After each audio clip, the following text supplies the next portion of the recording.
Welcome back into Talking Fitchburg. Joining today from the Better Business Bureau here in Wisconsin is our friend and preparedness expert, Tiffany Schultz. Welcome back. Thanks for having me. Thank you for being back. September is National Preparedness Month. Are you prepared for anything? I'm prepared. I'm not scared.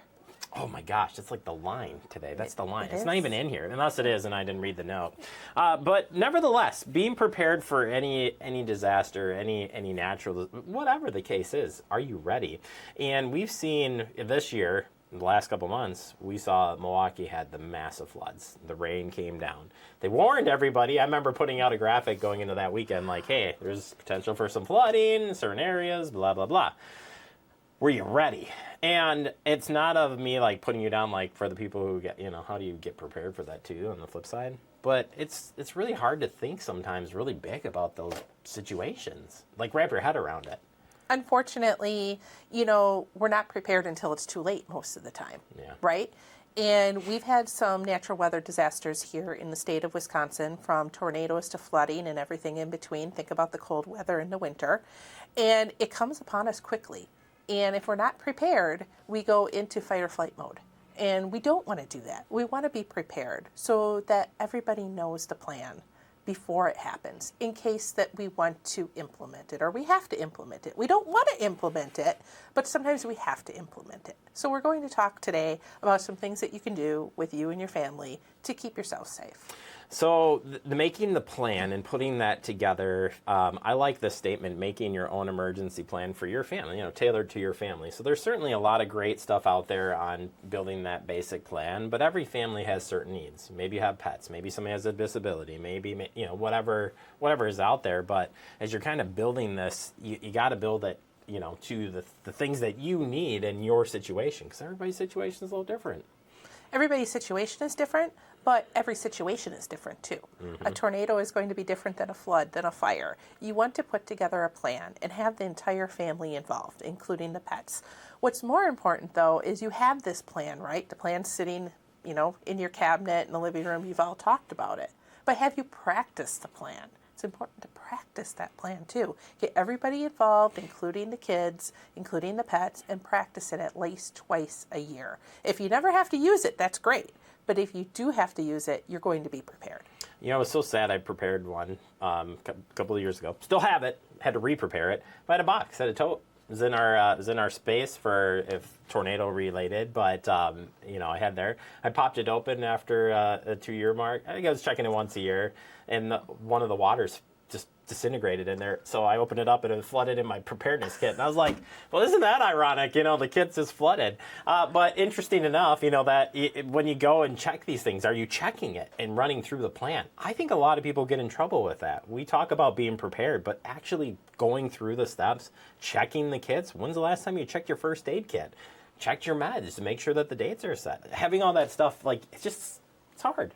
It's all important too. It's important stuff too. And Jeremy, your plan disintegrated in your box. Literally. At least it was all contained to the box. So you weren't checking it and practicing it twice every 6 months here. Nope, mine was once a year plan.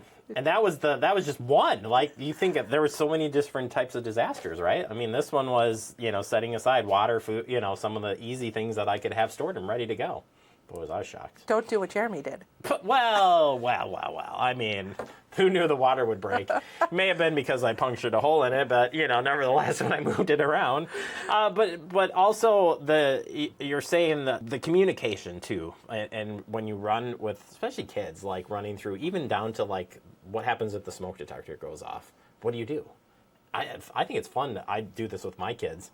And they're like, what is that noise? I'm like, we practice this. What do you mean, what's that noise? And now it's become, Dad's about to test it, but they've become used to it because we practice. The communication piece is so important.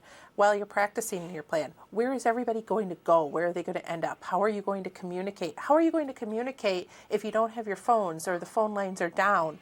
Have all those questions in mind. And for a smoke detector, it should be about running out of the house if you don't know what's going on.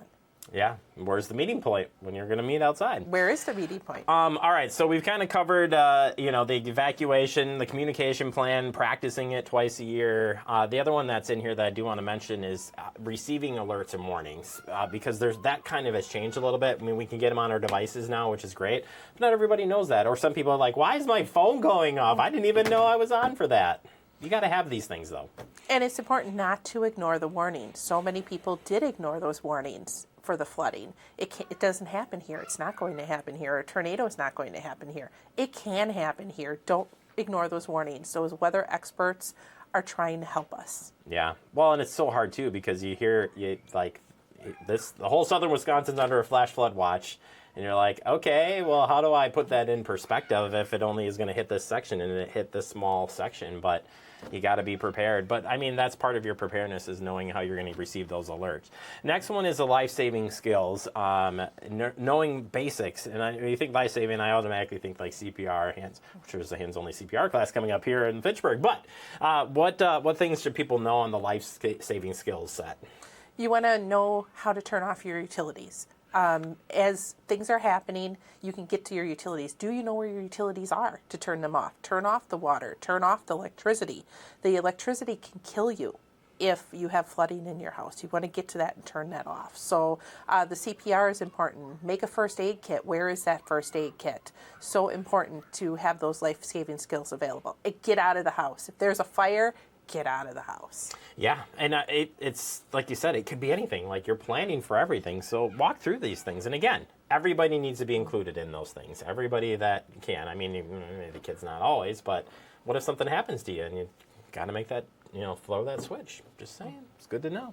Checking your insurance. This one's tricky because you're like, oh, I thought I had that. Shocker. I think the flooding in Milwaukee really gave us some perspective on things that we need to start checking on our insurance plans. Do you have sewer backup for water? Do you have flood insurance? Do you sit in a flood zone? Many people don't know that they sit in a flood zone. Not only your homeowner's insurance, but what about your vehicle insurance? What about your health insurance? You want to check the coverages and make sure that those coverages are adequate for your family. Look at those out-of-pocket maximums. If something tragic happens, can you cover those deductibles? Yeah, first time we got a flood in our basement, found that one out. Like, thought we could get it. Nope. It's tough. It's tough. You got to be prepared.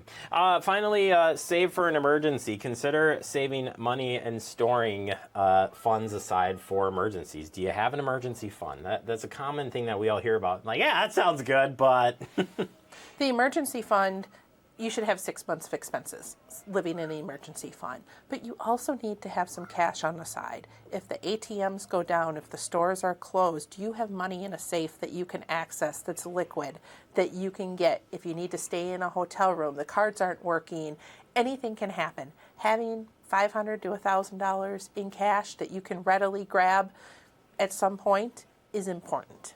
And then the financial documents as well, like what should you have on hand and where could we store that potentially to make sure we do have it ready in case of emergency? Store it in a fireproof safe. It's also a good idea to get a safe deposit box and go ahead and store your important documents there. ReadyWisconsin.gov has some great information out there, but BBB as well. You guys have, I checked it out because I was curious on some of the documents, but you have some great resources out there. Take your time when you go through this. It is complex. I mean, we're just hitting the top of this, but there's a lot of things to really consider when you're putting these things together. And I do it by the season. Like right now we're going into fall, prepare for winter, right? When you're in winter, start preparing for spring. Like it's sort of like being proactive. It's easier said than done, of course. And we think about winter that's coming up.